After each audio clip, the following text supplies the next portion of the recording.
വെള്ളി നക്ഷത്രത്തിലേക്ക് എല്ലാവർക്കും സ്വാഗതം.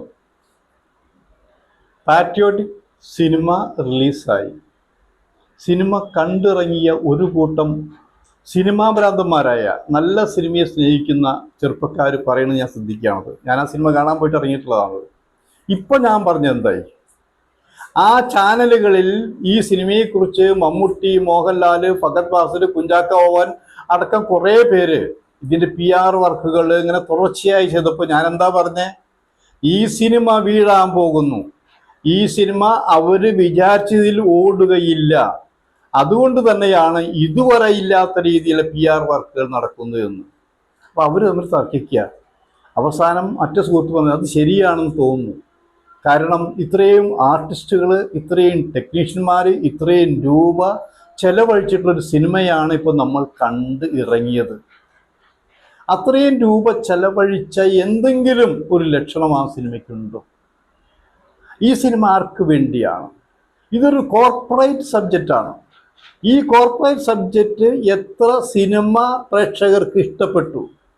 ഇത് അവർക്ക് വേണ്ടിയുള്ള സിനിമയാണോ എന്നാണ് ചർച്ച നടക്കുന്നത്. ശരിയാണ്. ഞാനും ഈ സിനിമ കണ്ടിട്ട് ആലോചിച്ചത് എന്താണ്, ഈ സിനിമ എന്തിനു വേണ്ടിയാണ് എടുത്തിട്ടുള്ളത്? ഈ സിനിമ കൊണ്ട് എന്ത് ചർച്ചയാണ് നടക്കാൻ പോകുന്നത്?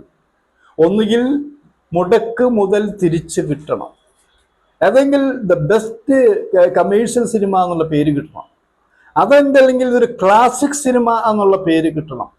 ഈ പേരുകളൊന്നും ഈ സിനിമയ്ക്ക് ലഭിക്കുന്നില്ല.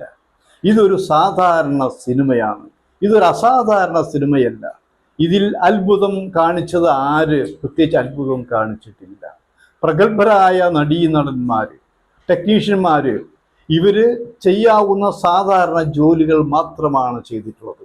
അപ്പോൾ നേരത്തെ പറഞ്ഞ ഈ സുഹൃത്തുക്കളുടെ ചർച്ച തുടരുകയാണ്. മമ്മൂട്ടിയുടെയും മോഹൻലാലിൻ്റെയും തനിച്ചുള്ള കളിയുടെ കാലം അവസാനിച്ചുവോ എന്ന് തോന്നുന്നു. അതുകൊണ്ടാണല്ലോ ഈ സിനിമയിൽ പുട്ടിന് പീരകണക്കെ പലരെയും ഇട്ടിട്ടുള്ളത്. മോഹൻലാലിനെ പോലൊരു വമ്പൻ താരത്തെ ഇവിടെ നിർജീവമാക്കാൻ വേണ്ടി ചെറിയ റോളുകൾ കൊടുത്തിട്ടല്ലേ ഒതുക്കിയിരിക്കുന്നത്. ത്രൂ ഔട്ട് മമ്മൂട്ടി തന്നെയാണ്. അപ്പൊ മമ്മൂട്ടി തനിച്ചായിരുന്നെങ്കിൽ ഈ പടത്തിന്റെ ഗതി എന്തുവായുമായിരുന്നു? ഇവിടെ മമ്മൂട്ടിയുടെ നല്ല സിനിമകളെന്ന് കൊട്ടിഘോഷിക്കപ്പെട്ട പല സിനിമകളും കളങ്കാവലടക്കം കമേഴ്ഷ്യൽ ചരിത്രത്തിൽ വീണ് പോയിട്ടുള്ളതല്ലേ. അപ്പൊ തനിച്ച് ഇനി ഇവരുടെ കളികൾ മാറ്റിക്കളിക്കുന്നത് പഴയതുപോലുള്ള പ്രതാപത്തിലേക്ക് ഇവർ തിരിച്ചു വരാൻ പറ്റില്ല. അപ്പൊ പിന്നെ എന്ത് ചെയ്യണം?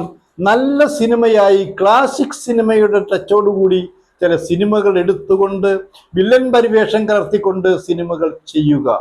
അവിടെ സിനിമ സാമ്പത്തികമായിട്ട് പരാജയപ്പെടുകയോ ഇതാ ചർച്ച ചെയ്യപ്പെട്ടില്ല. മമ്മൂട്ടിയുടെ ദ ബെസ്റ്റ് ഫിലിം എന്നുള്ള ചർച്ച ചെയ്യപ്പെടുകയുള്ളൂ. മോഹൻലാലിന്റെ സിനിമകളാണ്. തുടരും എന്നുള്ള സിനിമ ഇവിടെ ഏറ്റെടുത്തിട്ടുള്ളതാണ് എല്ലാവരും. അതിനുശേഷം വരുന്ന സിനിമകൾ, അതിന് മുമ്പ് ചെയ്ത സിനിമകൾ, ഇനി വരാനിരിക്കുന്ന സിനിമകളൊന്നും നോക്കുക. ഇവരുടെ സിനിമകളിന് പ്രൊഡക്ഷൻ കോസ്റ്റ് കുറച്ചുകൊണ്ട് സിനിമ ചെയ്യാൻ പറ്റില്ല. വമ്പൻ സിനിമകളെ ഇവർക്ക് ചെയ്യാൻ പറ്റുകയുള്ളൂ. വമ്പൻ സിനിമകൾ ചെയ്യാന്ന് പറഞ്ഞാൽ ക്രിക്കറ്റ് കളി കണ്ടിട്ടില്ലേ? ക്രിക്കറ്റ് കളിച്ച് ആദ്യത്തെ ടീം വമ്പൻ സ്കോറിലേക്ക് എത്തിക്കഴിഞ്ഞാൽ, 20-20 കളിക്കുമ്പോൾ വമ്പൻ സ്കോറിലേക്ക് എത്തിക്കഴിഞ്ഞാൽ രണ്ടാമത്തെ ടീം കളിക്കുമ്പോൾ 6ഉം 4ഉം അടിക്കാതെ രക്ഷയില്ല, അല്ലെങ്കിൽ വിക്കറ്റ് വീഴ്ത്താതെ രക്ഷയില്ല. അപ്പൊ അടിക്കേണ്ടി വരും. ആ ഒരവസ്ഥയാണ് ഇപ്പോൾ അവർക്കുള്ളത്. ചെറിയ കളികളെല്ലാം അവസാനിപ്പിക്കേണ്ടിയിരിക്കുന്നു. വലിയ കളികളിലേക്ക് പോകുമ്പോൾ വീഴ്ചകൾ ഉണ്ടാവുന്നു. അങ്ങനെ വീഴ്ചകൾ, തനിച്ചുള്ള കളി വീഴുമ്പോൾ ഒരു കൂട്ടായിക്കൊണ്ട് ഇനി മമ്മൂട്ടിയും മോഹൻലാലും ഒരുമിച്ച് നീങ്ങുന്നു. അവരോടൊപ്പം ഫഹദിനെയും കുഞ്ചാക്കോ ബോബനെയും, അതല്ല ഇനി പൃഥ്വിരാജ് അടക്കമുള്ളവരെയും കൂട്ടി യോജിപ്പിക്കേണ്ടി വരുന്നു. അങ്ങനെ തങ്ങൾക്ക് നഷ്ടപ്പെട്ട പേരുകൾ നഷ്ടപ്പെടാതിരിക്കാൻ വേണ്ടിയുള്ള കൂട്ട് യാത്രകൾ ചെയ്യേണ്ടി വരുമെന്നാണ് ഈ സുഹൃത്തുക്കൾ അവിടെ സംസാരിച്ചത്. ഞാനത് കേട്ടു നിന്നെങ്കിലും അതിലൊരു ശരിയില്ലേ എന്ന് തോന്നി.